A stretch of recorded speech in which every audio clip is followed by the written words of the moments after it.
Bom dia, meus irmãos. A paz do Senhor esteja com todos.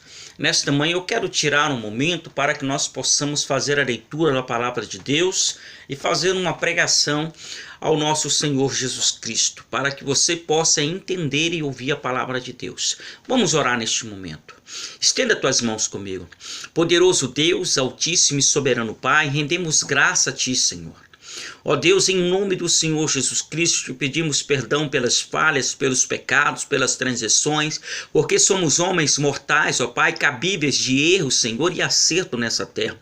Porém, ó Deus, nós te pedimos, ó Pai, que o Senhor venha, Senhor, avaliar os nossos acertos, Senhor, e eliminar os nossos erros, e nos corrigir, e nos dar condição para que nós possamos continuar acertando diante da Tua presença e diante da sociedade. Pai, venha abençoar os nossos amigos, nossos inimigos, nossa família, nossos familiares, e todos aqueles, ó Deus, que precisa de uma palavra amiga nesta manhã, em o nome de Jesus.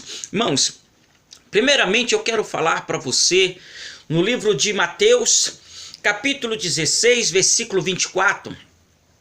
Muitas das vezes nós entramos, aceitamos o Senhor Jesus Cristo e entregamos a nossa vida para Ele e colocamos na nossa mente que o maior inimigo que nós temos se chama Satanás. Ah, pastor, então a Bíblia minha fala que está errado. Não. O Satanás é inimigo da sua alma e não da sua vida. O maior inimigo da sua vida é os seus desejos, a sua vontade, os seus pensamentos, a forma que você interage no dia a dia perante a sociedade e perante ao teu Deus. 2 mandamentos o Senhor Jesus deixou bem claro: amar o próximo como a ti mesmo e amar a Deus sobre todas as coisas. E muitas das vezes nós achamos que amar a Deus sobre todas as coisas é ir na igreja de qualquer jeito, é ir na igreja quando nós queremos ir, é ler a Bíblia somente quando o pastor pede para ler, né? Amar a Deus para nós é isso, né? Não evangelizar, não esforçar para ganhar alma, não levantar da nossa casa para nada. Amar a Deus é isso, é ficar olhando a palavra de Deus o tempo todo e não pregar para ninguém, não convidar ninguém para ir para a igreja. Isso é amar a Deus para nós, né? Só de ir na igreja, não precisamos de ser fiéis em nada, não precisamos contribuir na igreja, não precisamos de nada. Somente estar na igreja lá, só a nossa presença, como se Deus não merecesse mais esforço de nós. Lembra, para você chegar até uma igreja, Ele despiu o Senhor Jesus da glória e teve que traçar um plano para Jesus morrer na cruz do Calvário para você estar sentado numa cadeira dentro de uma igreja, num templo, adorando o nome dele. Então, vamos entender o processo de Deus. O que você tem feito para Deus? Ele fez tudo por você e você ainda não tem feito nada para Ele. Então, eu quero que você entenda uma coisa, que servir a Deus não é você falar de boca para fora, é você ter atitude. Não é você postar, não é você escrever, é você ter atitude. Seja ganhador de almas. Porque o nosso Deus vai nos julgar pela nossa história e não pelo nosso momento. Porque se fosse pelo momento, Jesus morria na cruz do Calvário, que o homem não presta. O ser humano não presta. Então Jesus, ele veio para morrer na cruz por causa da nossa história. Mesmo que o final da nossa história seja um final infeliz, mas o Senhor vai ver toda a nossa história. Amém? Então vamos ler a palavra de Deus. Quando Jesus, em Mateus capítulo 4, nós vamos ter uma visão ampla disso. Quando Jesus, a palavra fala que Jesus foi levado, né, ao deserto para ser tentado. Então, eu pergunto para você, meu irmão que está me ouvindo, qual a primeira tentação que Satanás fez do Senhor Jesus? Satanás, a primeira tentação fez na necessidade do corpo de Jesus. Jesus havia 40 dias, 40 noites com fome e Satanás pediu que Jesus transformasse a pedra em pão se ele fosse filho de Deus. Primeiro, Satanás Jesus não precisa provar nada para Satanás que é ou não é filho de Deus. Mas o crente, em todo momento, tem que provar que é crente. Para o diabo e para as pessoas. Então, você não precisa provar que é crente. Quando você é cristão, Jesus conhece o seu coração. O que as pessoas falam de você não te diz respeito. O que as pessoas falam do seu erro não se diz respeito. Você tem que ver a sua conduta. Como é a sua conduta?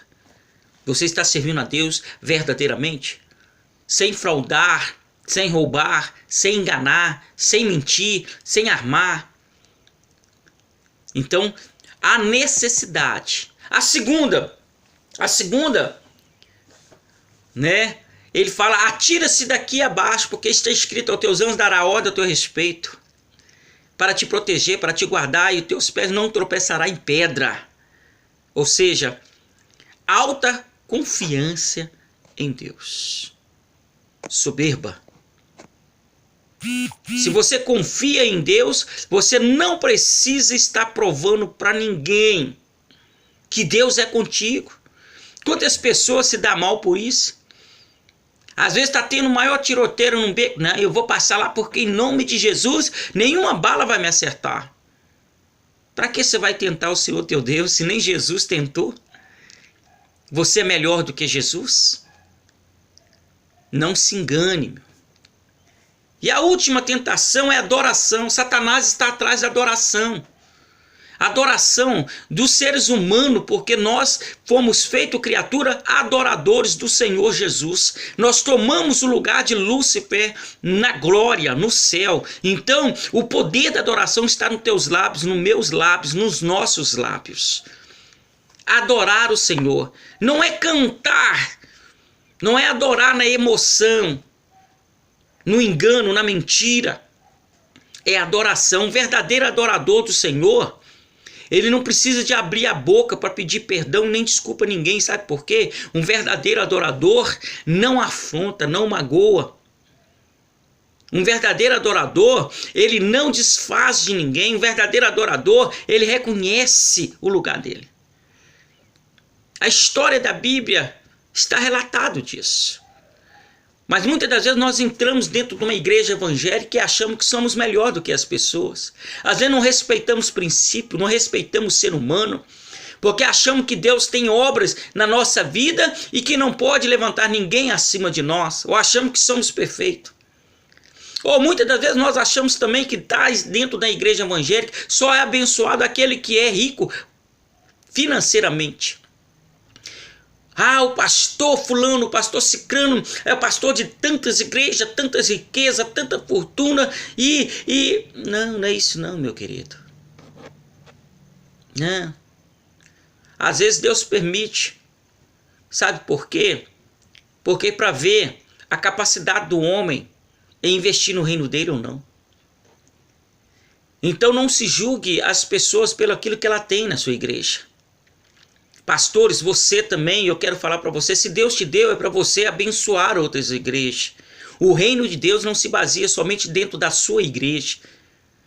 Eu já vi tantos pastores postar vídeo na televisão falando que pregador cobra para vir na igreja, cantores cobram para vir, tem que cobrar mesmo. Você paga a conta dele?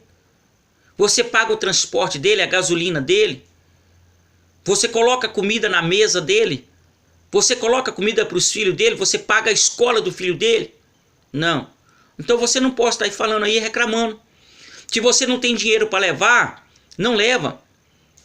Ou se você é ganancioso e não pode tirar, né, uma parte para dividir, para abençoar os cantores gospel, para abençoar os pregadores, se você não tem essa coragem, você é uma pessoa glutão, uma pessoa gananciosa, olho grande, você fica só para você, mas não abre a sua boca para julgar as pessoas, não. Tem que cobrar mesmo. É triste falar isso. E outra, você que é pastor, se você não tem condição, fala que não tem. Mas não dá uma de pobre, não. Ah, mas é para a igreja. Ah, mas é para a obra de Deus. Não. Se você não tem condição, não chama, faça você mesmo. Para com a hipocrisia. O reino de Deus não é um reino pobre, não é um reino miserável, não é para pessoa medíocre, pessoa mentirosa, hipócrita. O reino de Deus é para pessoa corajosa, para pessoa honesta, sincera, principalmente com ele mesmo e com Deus.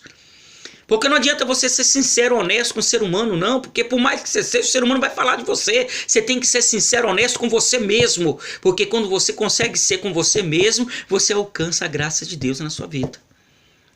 Né? Então Satanás, ele ofereceu tudo para Deus. O último A última coisa que ele ofereceu é que Jesus adorasse a ele. Mas Jesus falou, olha, está escrito, Satanás, adorarás somente ao Senhor teu Deus. E somente ao Senhor teu Deus prestará culto. Para trás de mim, Satanás. Então não dê a sua adoração ao diabo. Não dê. Aprenda a adorar o Senhor teu Deus. Não com emoção, mas com a verdade. Simplesmente com a verdade. As igrejas hoje em dia, muitas igrejas estão nascendo debaixo de rebeldia. Estão nascendo debaixo, sabe de quê? Da ganância. Estão nascendo debaixo da rebelião. Pessoas que têm um sonho de ministério dentro do coração dele, mas não têm coragem de se dispor e começar do nada. Mas tem que entrar numa outra igreja, fazer uma rebelião e sair lá, pelo menos com as 10, 5 pessoas que apoiam ele financeiramente. Essa é a visão das igrejas hoje. Então aprenda a pedir perdão a Deus. Aprenda a pedir perdão ao Senhor Jesus pelos seus erros. Porque às vezes um erro com o ser humano, por mais que você pede perdão, você não vai consertá-lo. Você já fez, você já errou. Então aprenda a pedir perdão a Deus. Se você falhar, fale diante de Deus, não diante dos homens. Porque Deus perdoa, mas o homem não. Por mais que o homem solta palavras de perdão, mas sempre o coração dele vai ficar um rancor. Que Deus abençoe e até a próxima, se Deus quiser. A paz do Senhor Jesus Cristo e que a graça verdadeira do nosso Deus esteja no teu coração hoje, amanhã e sempre. A paz do Senhor Jesus.